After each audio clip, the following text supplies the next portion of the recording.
The boarding of Flight 276 had nearly finished.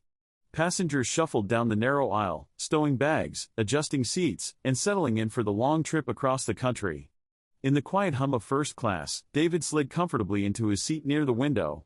He placed his leather carry-on neatly beneath the seat ahead of him, pulled out a book, and let out a slow breath. For once, he was looking forward to peace. But peace didn't last long. The woman assigned to the seat beside him stopped in the aisle, staring at David as if she'd stumbled upon an intruder. She was in her early 50s, dressed sharply in a tailored blazer and pearls, the kind of woman who carried herself with an air of entitlement. Her lips tightened. "There must be some mistake," she said flatly, glancing from David to the seat number above. Then, turning to the nearest flight attendant, she snapped, "Excuse me? This man shouldn't be here. First class isn't open seating, you know." David looked up from his book, calm but weary. "This is my seat," he said evenly. 7A. He tapped his boarding pass, resting on the tray table before him.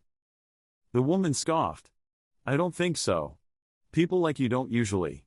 Well, let's just say this section isn't where you belong." The words hung in the air, heavy with implication. A couple of nearby passengers shifted uncomfortably but said nothing. One young man discreetly raised his phone, already recording. David had been here before, not in this exact cabin, not with this exact woman, but in this same confrontation repeated through life. Prejudice disguised as concern, arrogance masked as order. He kept his voice steady. "My ticket says otherwise," he replied simply. The woman's face flushed with irritation. "This is unacceptable," she hissed. "I'm not sitting here. Either he moves, or I want another seat." The flight attendant, caught between procedure and tension, approached carefully, her smile strained. Around them, the luxury of first class seemed to shrink, the plush seats and soft lighting doing nothing to mask the ugly scene unfolding at 30,000 feet before the plane had even left the ground. David Turner leaned back in his seat, steadying his breathing as the woman's voice echoed in his ears. He had learned long ago that anger only made moments like this worse. His mother's words came back to him, "They'll try to make you lose your cool, David. Don't give them that satisfaction. Hold your ground with dignity." He kept his expression calm, though inside he felt the familiar sting, that mix of humiliation and fatigue that came from being judged before he ever opened his mouth. David wasn't just any passenger. He was a lead aerospace engineer, one of the brightest minds behind the very jet they were sitting in.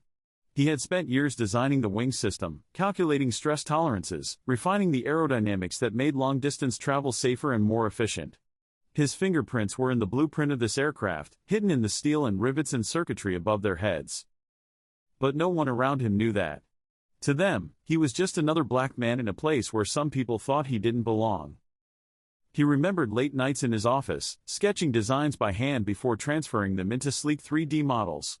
He remembered presenting to a room full of executives, many of whom barely looked at him until they realized his designs were the key to cutting fuel costs. He remembered shaking hands with manufacturers who seemed surprised that the man who solved their problems wasn't who they expected. All of it had prepared him for this moment. The ignorance of strangers no longer surprised him. What still hurt, though, was how predictable it was. The woman beside him muttered under her breath, fumbling with her designer handbag, still glaring as though David's very presence offended her. Around them, other passengers stared in awkward silence, unwilling to interfere but unable to look away. David opened his book again, not to read but as a shield, a quiet declaration that he would not be moved, not physically, not emotionally. He belonged here, as much as anyone else. Outside the window, the runway stretched into the horizon. Soon, the engines would roar to life, lifting them into the sky on wings he had helped design. And the irony, David thought, would be lost on her completely. The engines had not yet started, but the tension in the cabin was already vibrating like a taut string. Passengers nearby shifted in their seats, pretending to scroll through phones or adjust their seatbelts, though their eyes kept darting toward the unfolding scene. The woman next to David grew louder. Her cheeks flushed red, her voice sharp enough to cut through the calm of first class. "This is outrageous," she barked, her hand waving toward David as though he were a trespasser. "I paid good money for this seat, and I will not sit here with—" She stopped short of saying the word everyone knew she meant, but the venom lingered in the silence that followed. David didn't flinch. He turned one page of his book, though he wasn't reading. The simple act of ignoring her only seemed to fuel her anger. "Do you see this?" she demanded, turning to the passengers across the aisle. "Does this look right to you? He doesn't belong in this cabin." One man, young and dressed in a hoodie, lifted his phone higher, no longer trying to be discreet. The little red light blinked as it captured every word, every gesture. A woman two rows ahead whispered to her husband, her eyes narrowing at the outburst. The flight attendant, clearly uncomfortable, returned with a strained smile. "Ma'am, please lower your voice. This gentleman is in his assigned seat. If you're unhappy, I can check if another arrangement is possible, but he is not required to move." The woman crossed her arms, glaring at David as though he were the root of her humiliation. "Unbelievable," she muttered. "In my day, people knew their place." The cabin grew quieter. The words had slipped out, sharp, unmistakable, and impossible to deny. Every passenger within earshot had heard them. David finally lifted his gaze, calm but steady, and met her eyes. He didn't speak. He didn't need to. The silence between them said everything. And yet, while David remained composed, the cabin itself had shifted. Phones were recording. Judgments were being made. The storm she had stirred was no longer contained between two seats in first class, it was now spilling into the wider world. The murmurs in the cabin had grown into a low buzz, like static before a storm. Every eye seemed fixed on the confrontation in row 7. The flight attendant, a young woman with neatly tied hair and the polished calm of someone trained to diffuse conflict, returned once more, this time with a firmer stance. "Ma'am," she said evenly, "I've already explained. This gentleman is in the correct seat. Please lower your voice so we can continue boarding." The woman's jaw tightened. She gestured at David with a sharp flick of her hand, as if he were a misplaced item. "I don't care what his ticket says. People like him don't fly first class.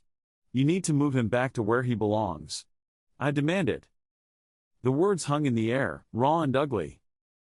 Passengers shifted uncomfortably, some shaking their heads, others recording without hesitation now.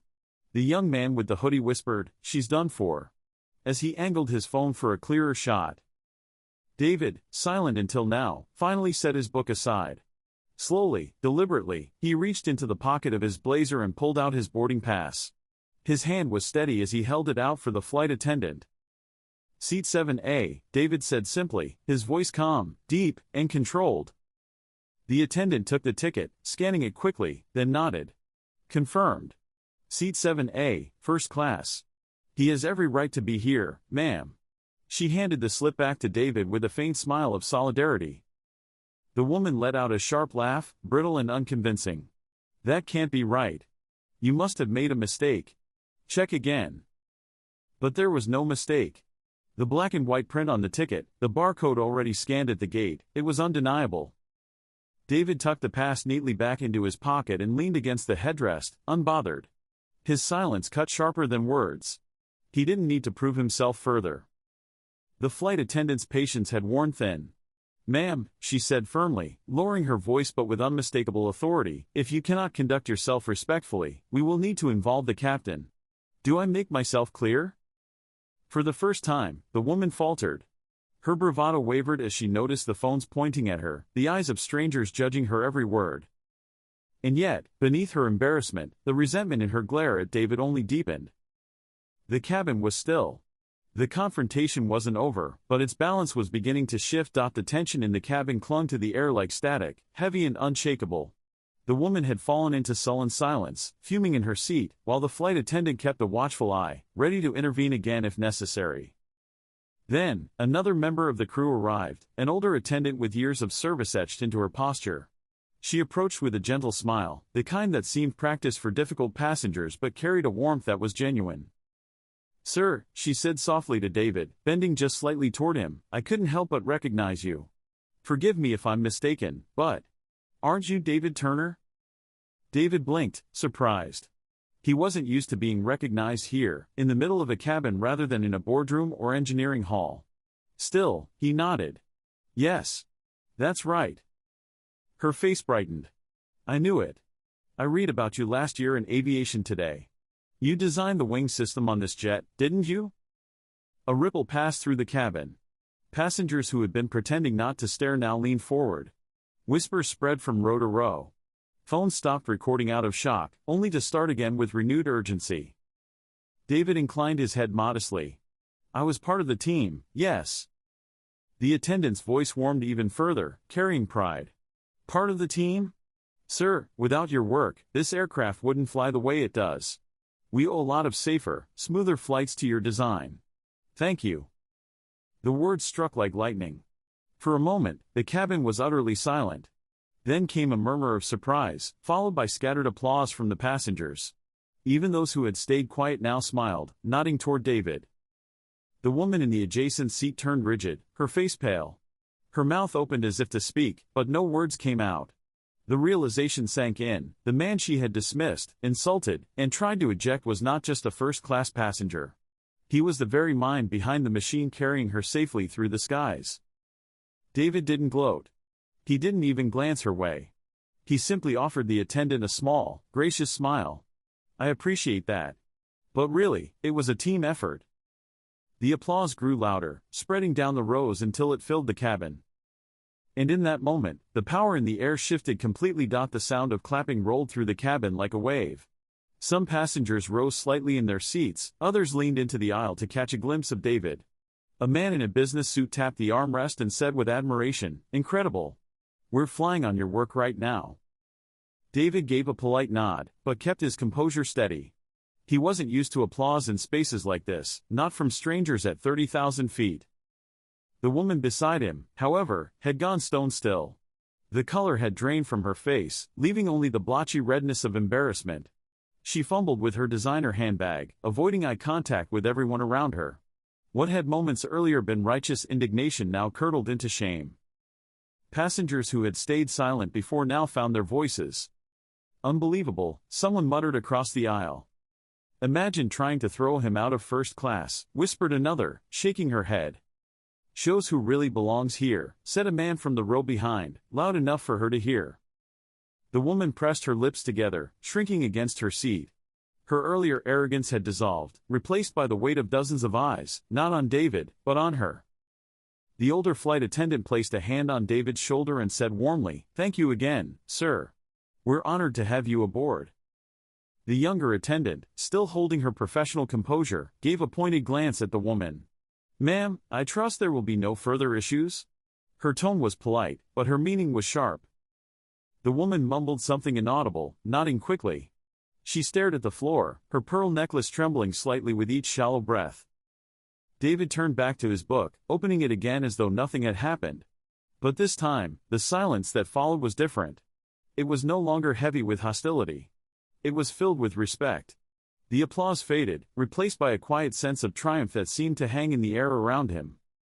The plane hadn't even left the runway, yet the flight already felt like a journey. The engines roared to life, a deep steady thunder that vibrated through the cabin.